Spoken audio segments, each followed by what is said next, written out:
आषाढ़ मास के कृष्ण पक्ष की एकादशी योगिनी एकादशी व्रत कथा। वीडियो को पूरा जरूर देखिएगा। कथा को कभी भी अधूरा नहीं सुनना चाहिए। कथा को हमेशा पूरी ही सुननी चाहिए।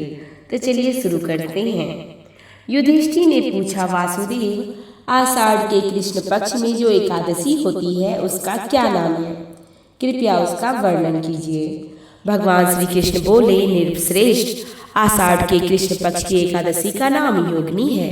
यह बड़े बड़े पातकों का नाश करने वाली है। संसार सागर में डूबे हुए प्राणियों के लिए यह सनातन नौका के समान है। अलकापुरी के राजधानी राज्य कुबेर सदा भगवान शिव की भक्ति में तत्पर रहने वाले थे। उनका हेममाली नामक एक यक्ष सेवक था जो पूजा के समय फूल लाया करता था। हेममाली की पत्नी का नाम विशालाक्षी था।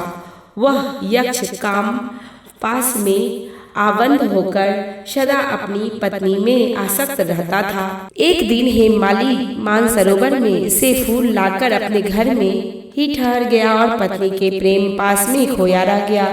अतः कुबेर भवन में ना जा सका। इधर कुबेर मंदिर में बैठकर शिव का पूजन कर रहे थे। उन्होंने दोपहर तक फूल आने की प्रतीक्षा की। जब फूल नहीं आया, जब पूजा का समय व्यतीत हो गया, तो यक्षराज ने कुपित होकर सेवक से कहा, यक्षो, दुरात्मा हेममाली क्यों नहीं आ रहा है? यक्षों ने कहा, राजन, वह तो पत्नी की कामना में आसक्त हो घर में ही रमन कर रहा है।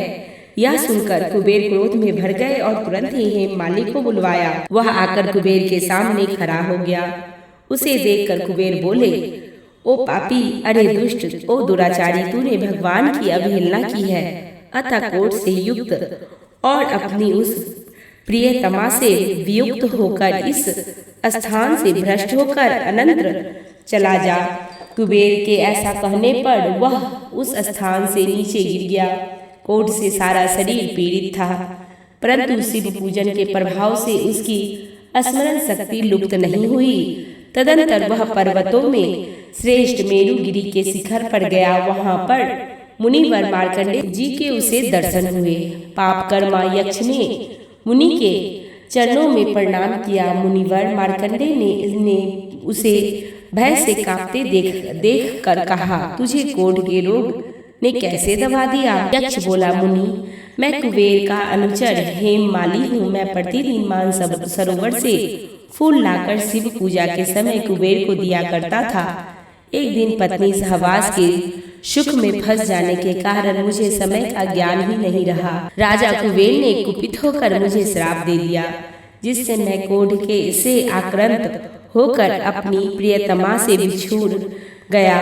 मुनि श्रेष्ठ, संतों का चित्त स्वभावतः परोपकार में लगा रहता है। यह जानकर मुझ अपराधी को कर्तव्य का उपदेश दीजिए। मार्कंडे जी ने कहा, तुमने यहाँ सच्ची बात कही है, इसलिए मैं तुम्हें कल्याणप्रद व्रत का उपदेश करता हूँ। तुम आषाढ़ मास के कृष्ण पक्ष की योगिनी एकादशी का व्रत करो।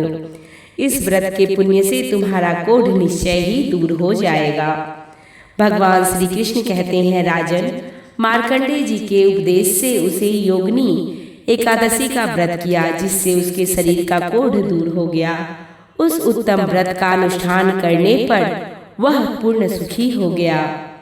नृपश्रेष्ठ, यह योगिनी का व्रत ऐसा पुण्यशाली है कि 28,000 ब्राह्मणों को भोजन कराने से जो फल मिलता है, वही फल योगिनी एकादशी का व्रत करने वाले मनुष्य को मिलता है। योगिनी महान पापों को शांत करने वाली और महान पुण्य फल देने वाली है। इस महात्म के पढ़ने और सुनने से मनुष्य सब पापों से मुक्त हो जाता है। व्यक्ति को पूजा आदि धर्म कार्यों में आलस्य या प्रमाद नहीं करना चाहिए, बल्कि मन को संयम में रखकर सदैव ईश्वर की सेवा में तत्पर रहना चाहिए। इस कलयुग में कोढ़ जैसे रोग से मुक्ति पाने के लिए मनुष्य को योगिनी एकादशी का व्रत श्रद्धा पूर्वक करना चाहिए। बोलिए विष्णु भगवान की जय, लक्ष्मी नारायण की जय। वीडियो पसंद आती है तो चैनल को सब्सक्राइब, वीडियो को लाइक और शेयर अवश्य कर दें। अभी तक हमारे साथ जुड़े रहने के लिए आपका धन्यवाद।